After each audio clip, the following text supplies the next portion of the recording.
Hola, bienvenidos a nuestra reunión para el día de hoy, 15 de abril del año 2025. Vamos a ver qué es lo que ha ocurrido la semana anterior, sobre todo este fuerte torbellino que creo logramos superar con éxito, pero todavía faltan, digamos, más, más noticias interesantes que nos podrán ayudar a definir si realmente ya superamos este fuerte, digo, otra vez torbellino. Frente a todas las decisiones que están saliendo en el día a día. Lo más curioso que puedo destacar la semana pasada es cómo de una manera tan rápida, el día miércoles, prácticamente todos los grandes gestores del mundo cambian de manera drástica el precio objetivo del Standard & Poor's 500. Miren ustedes que lo rebajan en casi 1000 puntos, pero lo más interesante es que hoy en día, si sacáramos un promedio, estamos prácticamente ahí. Entonces, la pregunta aquí es si haber analizado el mercado de una manera tal vez tan rápida los llevó a exponer una serie de decisiones que tal vez se van a arrepentir más adelante porque no les daría espacio o que tienen que rectificar mejor más adelante, o si por el contrario, pues esta fuerte caída va a continuar. Miren ustedes que en lo que tiene que ver con la expectativa de crecimiento en la economía estadounidense también se modificó de manera fuerte, donde la gran mayoría, digamos, de operadores, gestores, investigadores de mercado, pues al día jueves de la semana anterior, cuando fueron consultados en medio de toda esta fuerte volatilidad, miren ustedes cómo se apresuran o simplemente hasta el momento toman decisiones basadas en lo que estaba ocurriendo en ese momento y pues dicen si la economía de Estados Unidos va a entrar en una recesión fuerte y pues aquí digamos que sí, lo que yo puedo deducir es que la incertidumbre y el pánico reinaba en el mercado la semana anterior. Es básicamente esto y aquí hay una digamos, una consecución o un consenso mejor de que efectivamente los grandes inversionistas, los pequeños inversionistas, bueno, prácticamente todo el mundo estaba en una incertidumbre muy grande. Esta semana se está hablando mucho del mercado ya ustedes saben que se ha tranquilizado un poco más el mercado esta semana, ya lo vamos a ver ahora, pero esta semana sí se está hablando mucho de lo que está pasando con el mercado de bonos a nivel global. De hecho, cuando uno mira las tasas de los bonos de 30 años de Japón, miren ustedes que desde el año 2020 prácticamente han continuado subiendo. Recordemos que aquí estaba muy la época pues de el comienzo de la crisis inflacionaria que vimos año 2022 y 2023, muy a diferencia de lo que ocurrió con Estados Unidos. Japón empezó a vivir una época de inflación o continuó más bien viviendo esa época de inflación y en la actualidad pues se ve o se mantiene ese sell-off en estos bonos. Este movimiento no se está presentando hoy día en todos los mercados, pero sí llamó la atención lo que ocurrió la semana anterior con el mercado de bonos, particularmente la parte larga de la curva, donde se estaba pensando que iba a haber un empinamiento, digamos, forzoso, donde las ventas de los bonos de más largo plazo, en el caso, pues aquí estoy mostrando los bonos de 30 años que se subieron hasta el 4.80, miren ustedes de una manera muy rápida, 40 puntos básicos de desvalorización, pues iban a empezar a materializarse en lo que podría ser un sell-off masivo de deuda pública americana. De hecho, cuando uno mira el CDS de bonos de investment grade, es decir, todos los bonos calificados como mejor, con la mejor calificación del mundo, los bonos americanos, el CDS de esta deuda también se trepó.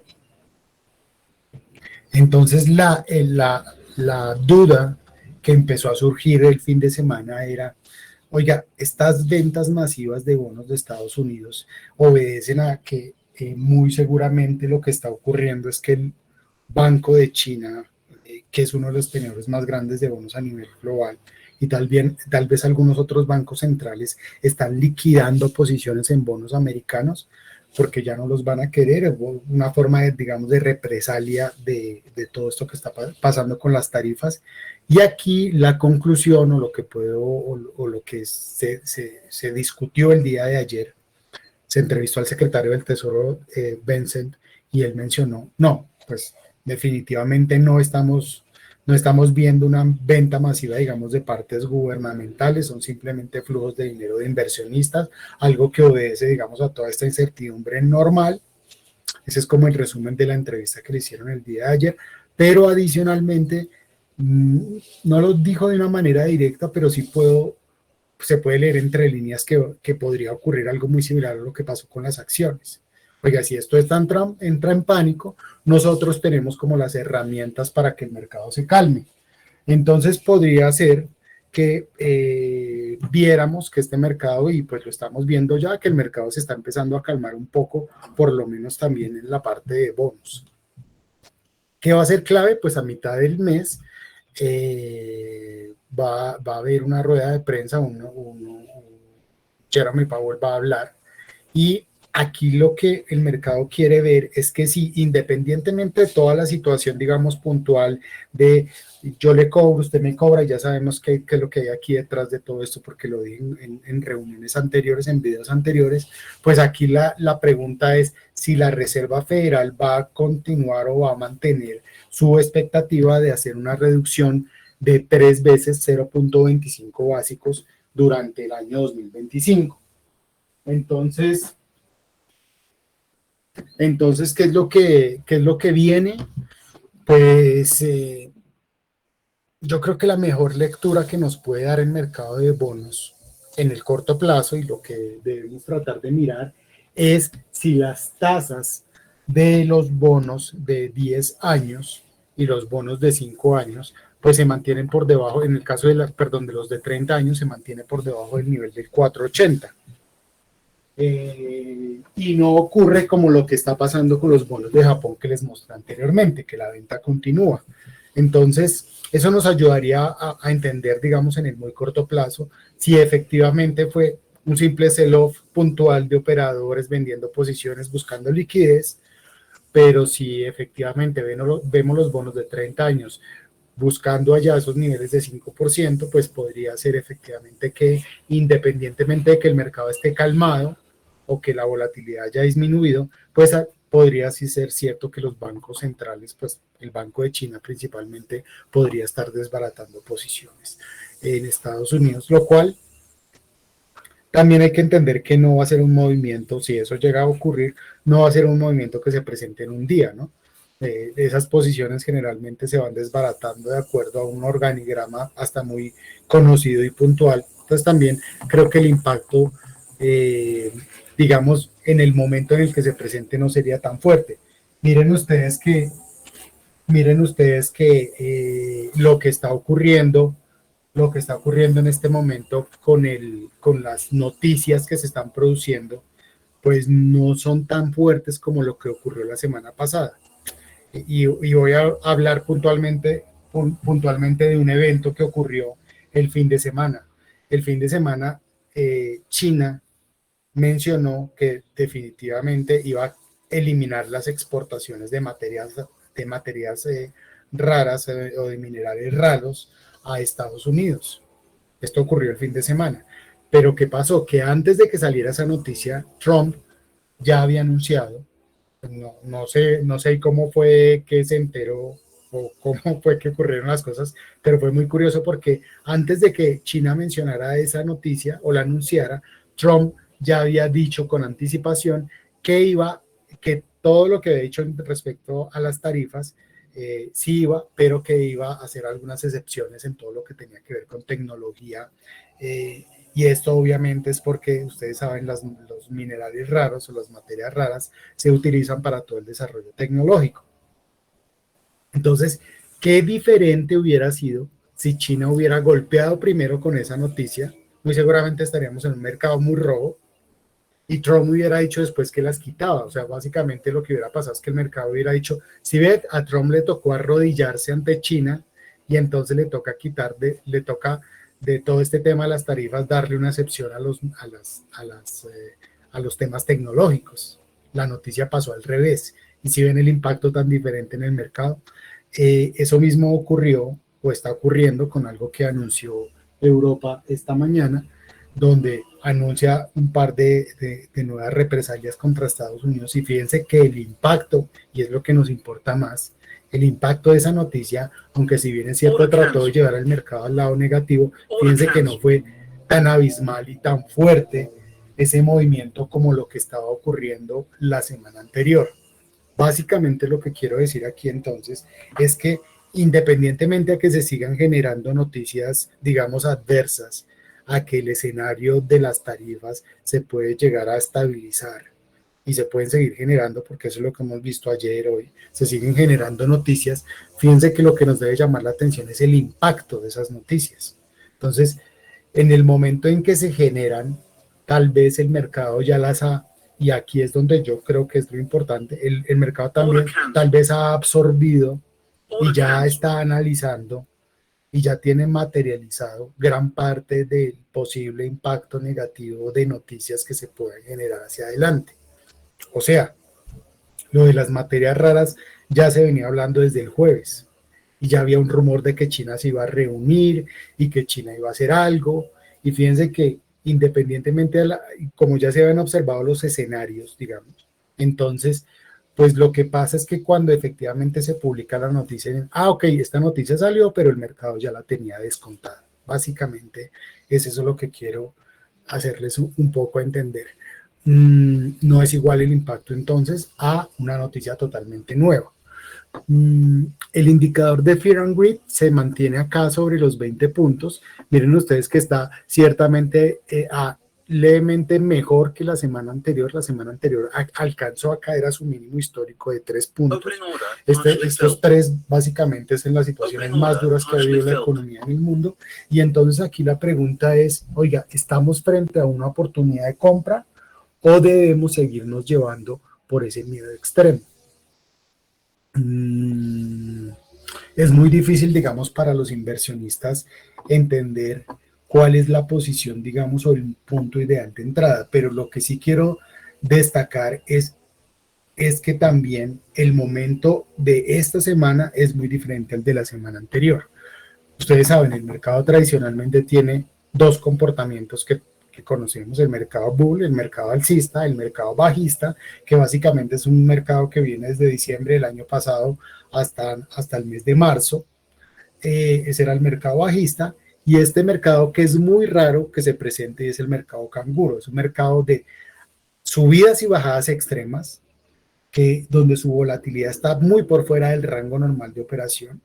No es un mercado, digamos, lateral, sino es un mercado, como vuelvo a mencionar, y como lo vimos la semana anterior, caídas de 5%, después el mercado se devolvía 8% abajo, después volvía y se ponía negativo 3%. Esas variaciones tan significativas que tal vez solamente se ven en las criptomonedas, pues no es un desempeño normal del mercado. Sin embargo, sí es algo interesante. El mercado canguro, que vuelvo y reitero, es uno de los mercados más difíciles para operar, también significa en muchas oportunidades el fin de la tendencia el fin de la tendencia antecesora.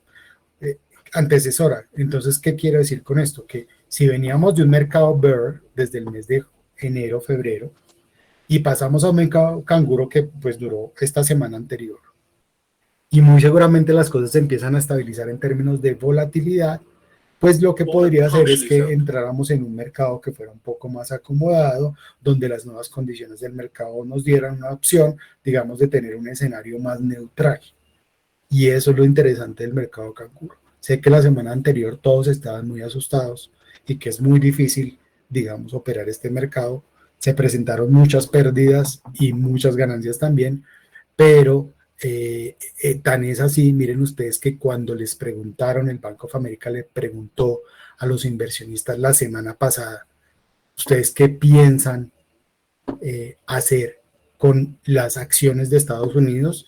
Nunca en la historia, desde el año 2000, en 20 años, en más de 20 años, nunca se había visto una necesidad, un temor tan grande: me quiero salir de este mercado. Porque eso es lo que genera el mercado canguro. Pues es claro, es que usted entra No sé, el mercado empieza a subir, usted entra y a los 2 minutos está perdiendo el 5 o 10%, o va a ser un corto y efectivamente a los 5 o 10 minutos todas las posiciones básicamente que usted monte van a generar una pérdida. Eso es lo que genera el mercado canguro. Demasiada incertidumbre, mucha incertidumbre extrema, pero reitero, el mercado canguro se caracteriza también por ser un mercado muy pequeño, de muy corto plazo, una semana, máximo 2 semanas.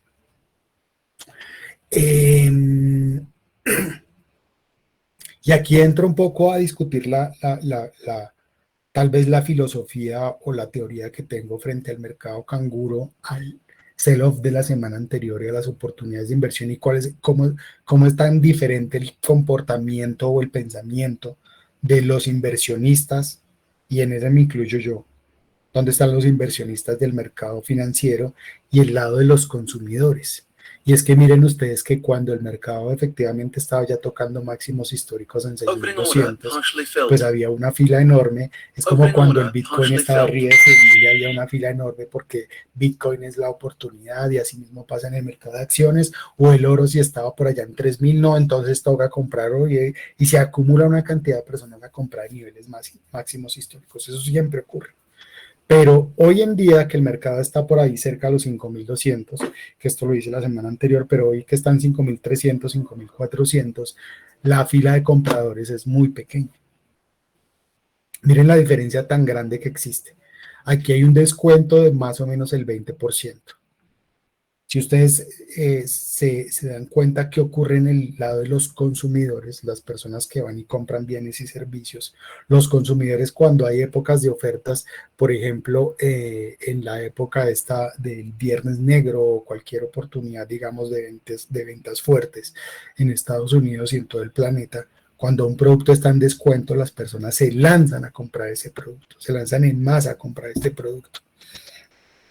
En el mercado financiero no ocurre así. Las personas parece que cuando el precio está barato no les gusta comprar o no les llama la atención comprar.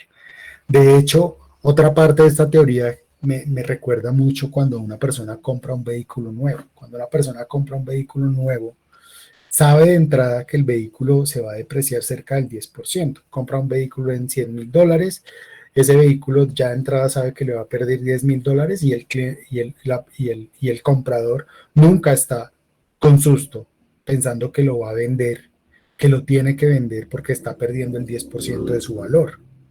Entonces, ¿cuál es la diferencia tan radical, digamos, de pensamiento? Porque aquí, para los dos, es cierto, si yo miro en el largo plazo, si compro un vehículo, es porque yo le veo un valor, ¿no? En el largo plazo. Si yo compro unas acciones, es porque yo les veo un valor. La idea es que se las vea en el largo plazo. Pero ¿por qué los dos consumidores, el consumidor y el inversionista, piensan tan diferente? Pues la razón es simple. El consumidor siempre le va a ver el valor a las cosas que compra. El inversionista parece que no. El inversionista, independientemente de que tome sus decisiones pensando en el largo plazo, cuando realmente llega la volatilidad se asusta y piensa únicamente en el corto plazo. Pareciera ser entonces que lo correcto sería que los inversionistas de alguna manera en momentos como este pensaran más como consumidores y vieran el valor del activo en el largo plazo, ¿no? Es muy difícil porque esto viene ocurriendo desde hace más de 50 o 100 años y nunca, efectivamente, nunca ha pasado. Cuando el temor, y aquí este indicador VIX lo voy a llamar descuento, cuando el descuento en el precio de las acciones es alto, es cuando más oportunidades de valorización existen. Pero estas valorizaciones, desafortunadamente, no las toma todo el mundo. Es más, la gran mayoría de personas no las toma. Y no las toma porque, digamos, ya es la idiosincrasia que tienen los inversionistas.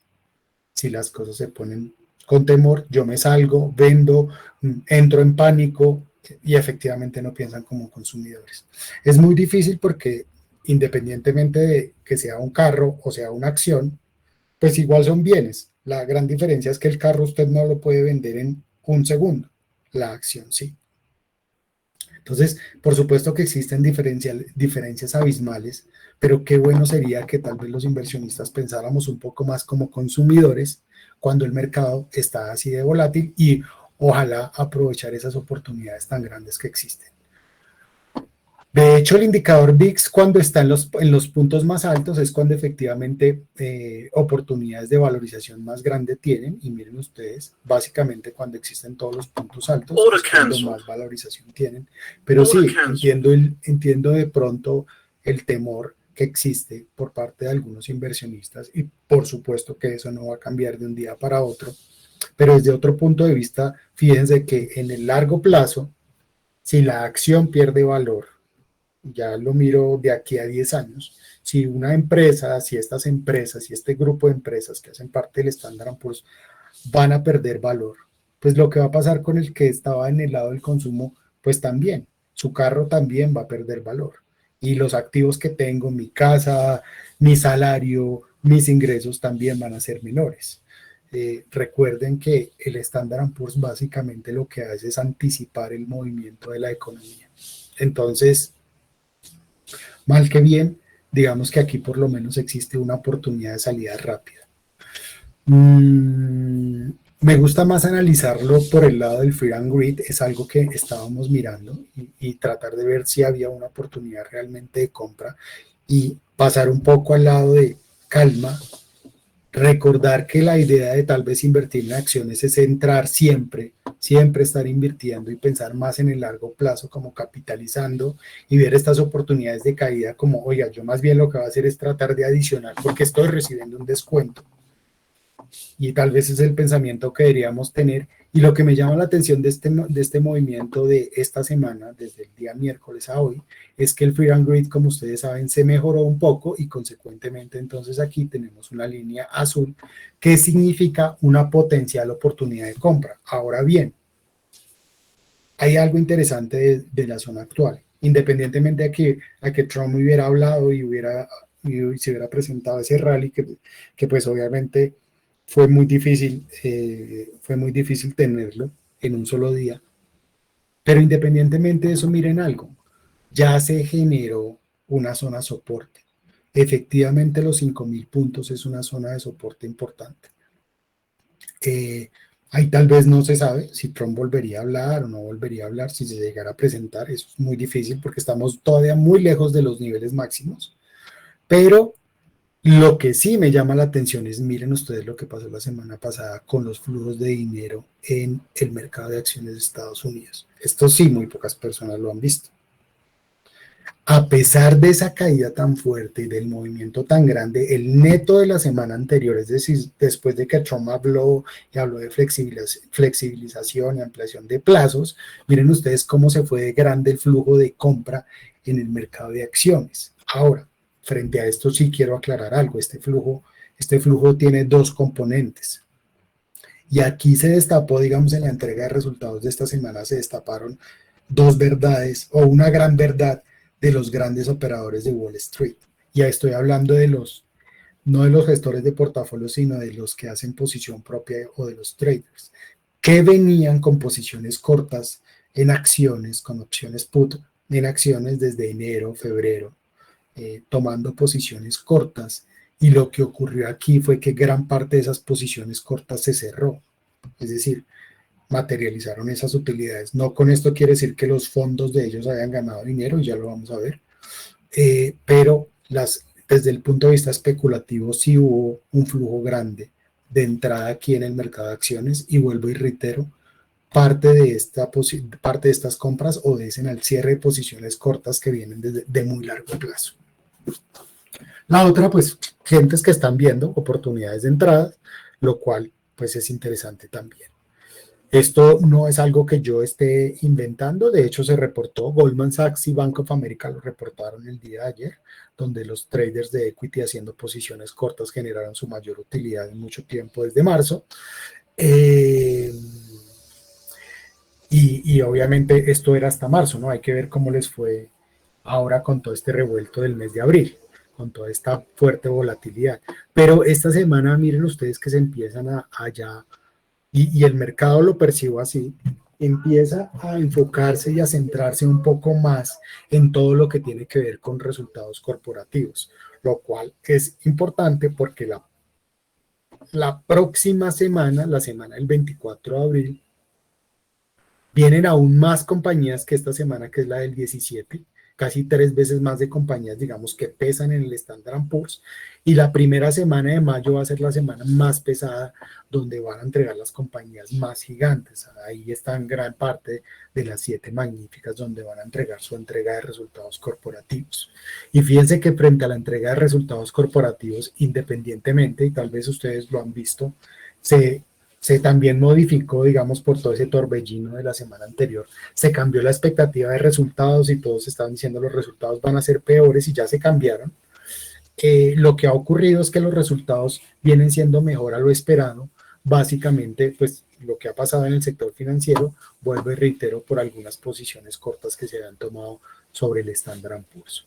Entonces, ¿qué es lo que viene hacia adelante? Nosotros actualmente estamos en este nivel de 5.400 puntos en el Standard & Poor's. Y aquí todavía existen los mismos 3 escenarios. El escenario donde vuelve se encrudece ese tema de retaliaciones Estados Unidos-China, y ya se ha visto, yo creo que ya lo ha sentido y lo ha percibido el mercado, donde efectivamente a el sector financiero o al mercado accionario o al mercado, digamos, de activos en general, bonos, acciones, commodities, incluido el petróleo, lo que más le importa realmente es lo que pase con China. China, Estados Unidos es lo que marca la pauta. China, pues les recuerdo, ya anunció que había subido hasta ese 104% y ellos ya dijeron que de ahí no se iban a subir, pero adicionalmente sí van tomando como otras medidas adicionales que afortunadamente no están generando, digamos, a volver ese vaivén tan grande que teníamos. El escenario base, que continúa siendo el nuestro, el que pensamos que se va a mantener por ahora, es que el Standard & Poor's se va a ubicar acá sobre esta zona de 5.400 a 5.800. Es exactamente el mismo escenario que les presenté la semana anterior.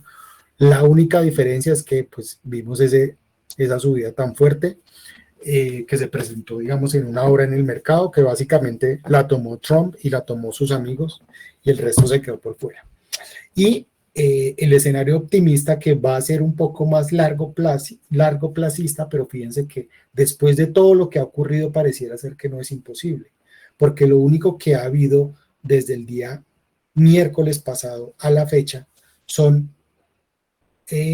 son anuncios de que Estados Unidos está tratando de llegar a acuerdos con los diferentes países, y efectivamente ya se han firmado algunos en torno a todo el tema de las tarifas, que realmente fue el detonante, digamos, de todo lo que venía ocurriendo.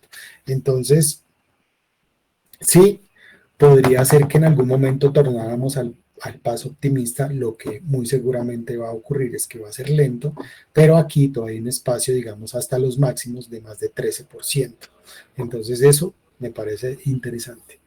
Ahora miremos un poco cómo ha reaccionado nuestro portafolio. No me voy a detener acá porque efectivamente esto ya lo hemos analizado, pero arrancamos acá con el mes corrido, cómo le ha ido al portafolio. Y efectivamente, digamos que estos portafolios que se mueven menos, pues van más correlacionados, o estuvieron más correlacionados en estas 2 semanas, estuvieron mucho más correlacionados contra el Standard & Poor's. Nuestro portafolio lleva con un tono más defensivo y ha estado muy plano en estos días. Pues aquí básicamente nos llevaban hasta ayer un punto de diferencia, pero aquí sí tengo que decir que tiene que ver con ese modelo defensivo que tiene el portafolio, que afortunadamente, como ven, no tuvo estos sustos. Ya lo vamos a ver aquí. Cuando uno lo mira en el largo plazo, pues miren ustedes que ya empieza a verse que efectivamente la gestión no estuvo, independientemente de que el movimiento esté correlacionado, pues no tuvimos esas caídas tan fuertes. Consecuentemente, nuestro portafolio no se llevó esos sustos tan grandes como si se llevaron los otros gestores, o como se están llevando todavía los otros gestores de portafolio. Ahora, cuando miramos el movimiento del pico del 19 de febrero, que fue realmente donde alcanzó el máximo el Standard & Poor's a la fecha, pues miren ustedes que nosotros estamos en un -8 contra un -12, -16 y -30. Y, y esto incluye la recuperación, la supuesta recuperación que ha tenido el mercado. Entonces, tal vez en el año sí nos hemos librado de esta fuerte volatilidad, pero sí lo pienso que ha sido por ese tono defensivo que hasta en algún momento tenía el portafolio, lo cual nos llevó a este gran número.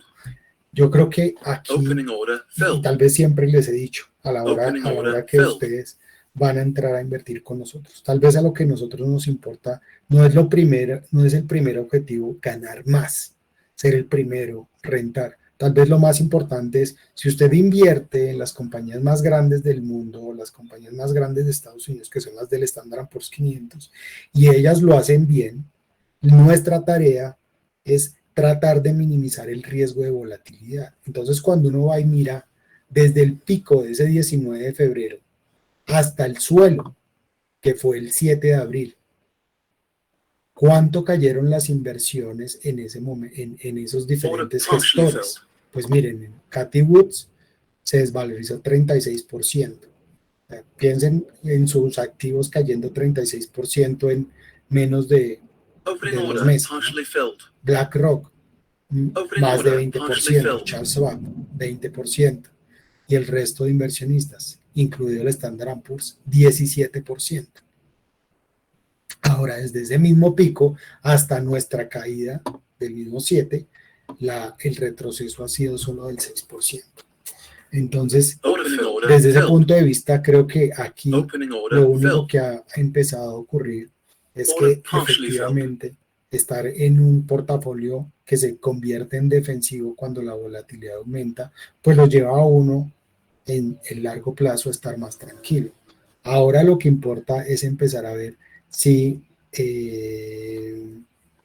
si efectivamente el mercado, aquí no tengo una gráfica del Standard & Poor's, si efectivamente el mercado, perdón, si efectivamente nosotros estando en este punto vamos a empezar a ir hacia el largo plazo y en cuánto tiempo vamos a llegar a por lo menos a esos niveles de máximo histórico otra vez.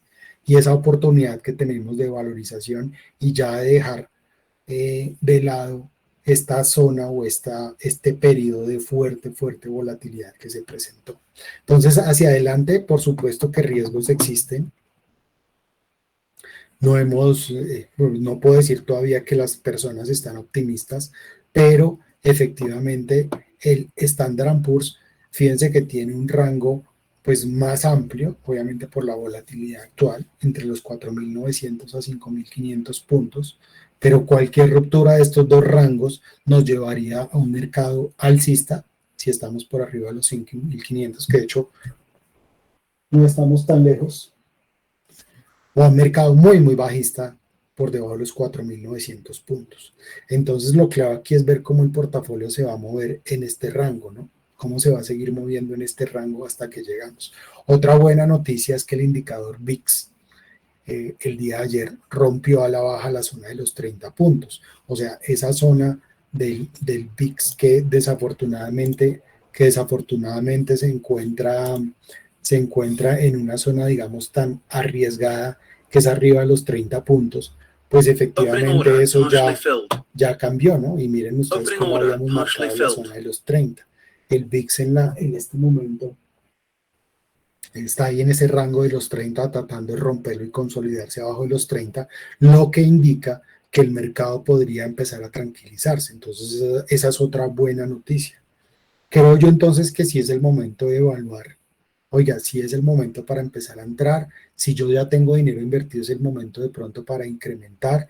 Si la gestión de riesgo del portafolio fue la adecuada en el momento más duro del mercado, y digo, este no es el más fuerte porque el más fuerte fue el del COVID, pero este es el más fuerte porque ha sido el más rápido realmente. Y si el portafolio tan solo cayó aquí, pues oiga, ¿será que la gestión es tan adecuada que efectivamente yo podría empezar a incrementar mis inversiones en lugar de pensar en retirar? Esas son como las tareas que tal vez les dejo para que lo analicen y obviamente pensando desde el punto de vista un poco, yo sé que tal vez es difícil y que si tienen otras inversiones se han asustado mucho,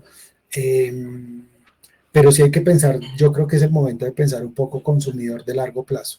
Esta es una inversión de largo plazo, estoy con un descuento interesante, cerca de un 15%. Eso tal vez es lo que deberíamos estar pensando ahorita. Y tal vez no perdernos de una oportunidad que puede ser bien sustanciosa para el largo plazo. Ahora, en los demás activos, pues aquí hay que tener cuidado. Ustedes saben, el petróleo se encuentra en este rango entre 60, entre 60 65 dólares el barril, pero recordemos, un petróleo que se estabilice en el WTI, que se estabilice por debajo de los 60 dólares el barril, es una señal de riesgo. El tema de la recesión, fíjense que yo les había mencionado en reuniones anteriores de la famosa moñona de Trump, y esta semana, el fin de semana, también se anunció, efectivamente, ya le empezaron a dar más bombo al tema de los impuestos que les había mencionado. O sea, él ya sabe que con lo que le ingresó por el tema de tarifas lo va a poder cubrir. Y recuerden lo que estaba al comienzo en la diapositiva inicial. Para él lo menciona o lo tuiteó, que la persona más inteligente es la que sabe lo que va a pasar. Entonces, y obviamente hay muchos rumores acerca de lo que ocurrió la semana pasada, que los amigos de Trump entonces tomaron posiciones antes de que él hablara. Sí, es verdad. El mercado primero saltó y después él anunció el tema de que iba a ampliar las tarifas. Eso fue así. Pero pues no somos amigos de Trump, entonces nos toca utilizar las herramientas que tenemos. No, uno no se puede excusar en eso. El petróleo, pues va a estar ahí. Se está hablando mucho de la debilidad potencial del dólar. El DXY está todavía sobre ese nivel de 100, 104, 103 creo que está. Ahí digamos que no hay alertas en este momento, porque lo que más debemos centrarnos son las alertas de riesgo, siempre, ¿no? Y la alerta de riesgo creo que es el Standard & Poor's si rompe debajo de los 4.900, el petróleo si rompe abajo de los 60 dólares el barril, cualquiera de estos dos sería un indicativo, digamos, un poco preocupante.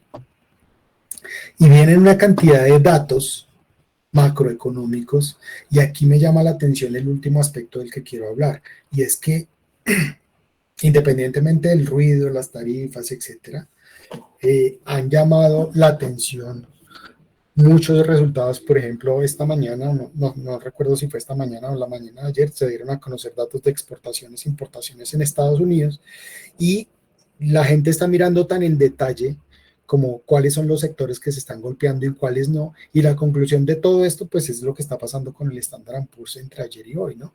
Que está empezando como a recuperarse, es decir, sí, claro que va a haber un impacto con las tarifas, pero el impacto no es de un día para otro. Y lo que vieron en resumen con todo este tema de exportaciones e importaciones es que algunos sectores en particular disminuyeron en un porcentaje no significativo, lo cual no quiero decir, reitero, que no vaya a ser grande, pero que el impacto, digamos, lo está absorbiendo el mercado. Entonces, eso parece que es bueno, o pues por lo menos así se está comportando el mercado, y entonces eso es lo que va a ocurrir. Recordemos, el día viernes, este viernes, el mercado de Estados Unidos va a estar cerrado por el festivo, pero el lunes regresará con normalidad, solamente el día viernes. Y nos vemos entonces el próximo martes. Mucha suerte y espero reflexionen un poco frente a todo lo que les mencioné, y si es una oportunidad, pues bienvenidos. Gracias.